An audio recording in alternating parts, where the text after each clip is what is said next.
screen shared, and share audio is not, okay, I got to click on it. All right, so my screen is being shared.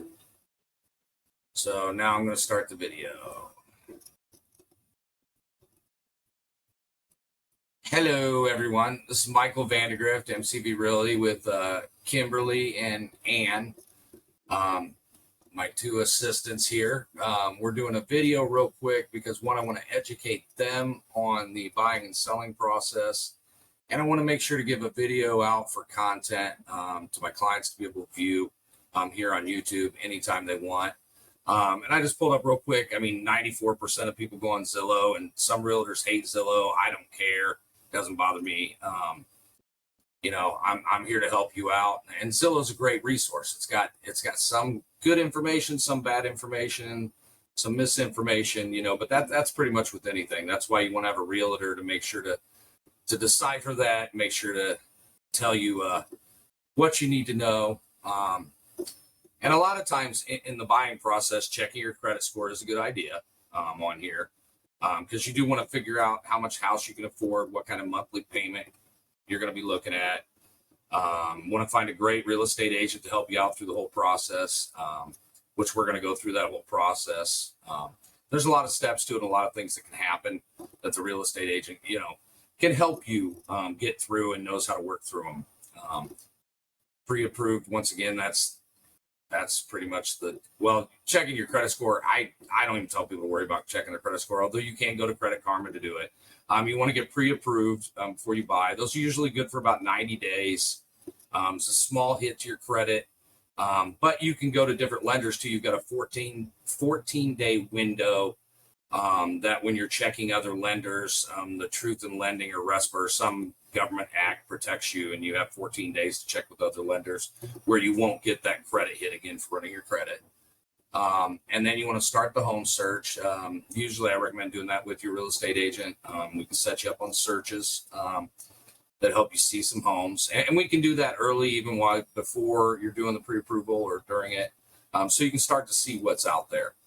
Typically we don't want to show homes until you've got pre-approval, one, because, you know, we're inconveniencing that seller a lot of times with showing it. And, you know, you could fall in love with the home that you can't make an offer on.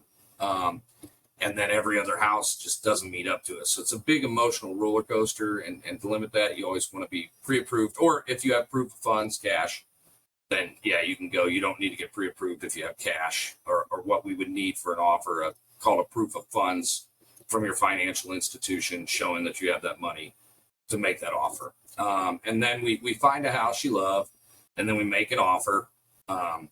And then typically we schedule an inspection and we reserve the right to inspection. A lot of offers lately in this hot market are waiving inspections to win the offer. But that's another story in itself that we can go over later.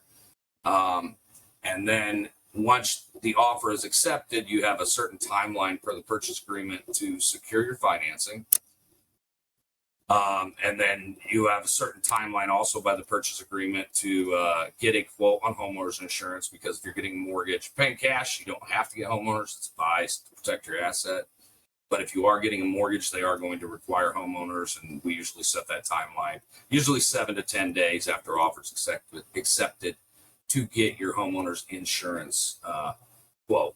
And then we close, do a final walkthrough, and move according to the terms of the purchase agreement. So yeah, that's a basic 10 steps to buying a house. And I want to go through the process, and I'm gonna start from the buyer side. You know, you want to get pre-approval to find out your purchasing power, find out what you can afford a month. Then we want to set up a search for you to make sure we're sending you the correct homes, and then show you homes that you like, and then find the home you love.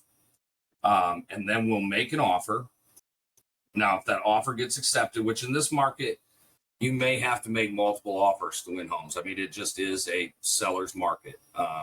We'll try to, and I'll discuss with you how to write a winning offer that we believe is going to win. But it's always up to the seller. The seller can do whatever they want.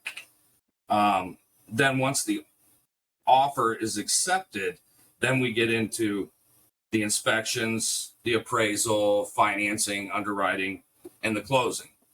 Now, on the seller side, we do a listing appointment, or sometimes I do what's called a comparative market analysis, where I come to your house, tell you what I believe the market's showing us the value would be if we listed it that day, and would at that time, sometimes I list them right there. Sometimes I say, hey, you want to do this, this, and this, you want to improve this for curb appeal, or you need to update some of this or whatnot. But I'll go through your home and let you know what I believe you would need to do to list it. And we'll go over your situation too, because that's what's really important. Nobody wakes up in the morning and says, I want to sell my house.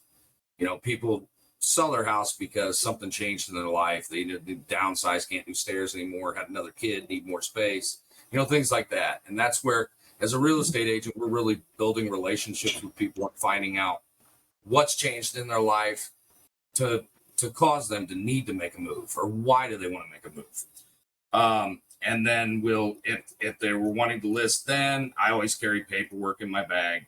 So we could write it up. We'd need to write up the paperwork. And that's a contract between me as your agent and you on listing your home. It does involve, there's a buy and sell side to real estate.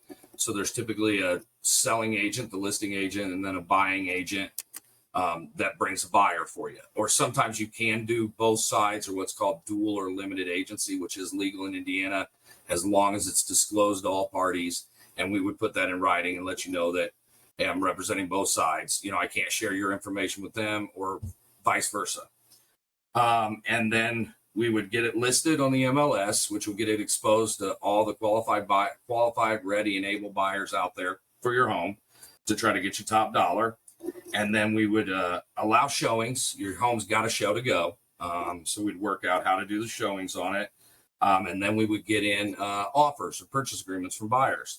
And then I would review each one of them individually with you and go over, and we try to get the right one and negotiate the right offer. And then it falls back into the selling process of then as a seller back into the buying process, because as a seller, you're going to face, the inspections, unless they waive the right to inspections. You're going to face the appraisal process from the other side, and then closing and transfer of ownership. So yeah, that's the buying selling process in a nutshell, which I'll go into further and further videos, but I just wanted to get something out there for you all so you have some information on that. And feel free to reach out to me anytime about any questions, concerns, or anything. Trust me, you're not wasting my time. If you have an agent, then maybe, just call your agent. But otherwise, I'm more than happy to help anybody in their journey. And if you choose another agent, I'm totally fine with that too, because I want you to use the agent that's best for you. Now, for you girls, I want to go through a little bit of dot loop. We're going to split a client of ours paperwork here real quick. Actually, cut that video off. We're going to do a separate. So let's